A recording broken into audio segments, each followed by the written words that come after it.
Europe Matin.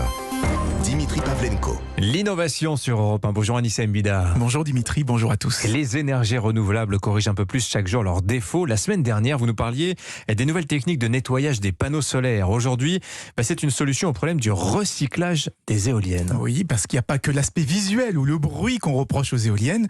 Vous avez peut-être vu circuler des photos de décharges à ciel ouvert avec des centaines de pales immenses entassées à l'intérieur, ce qui n'est pas très flatteur pour une énergie soi-disant propre. Et pour cause, les éoliennes actuelles sont en fibre de verre ou de carbone, des composants qui sont quasiment impossibles à séparer, donc à recycler.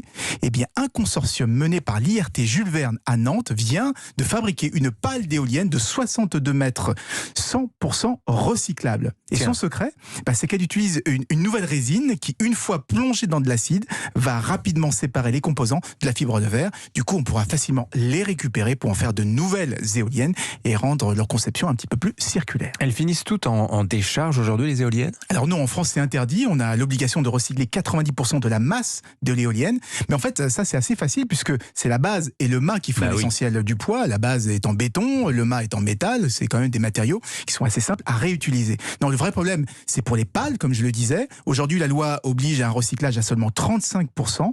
Donc, elles sont souvent broyées, brûlées en combustible ou envoyées à l'étranger.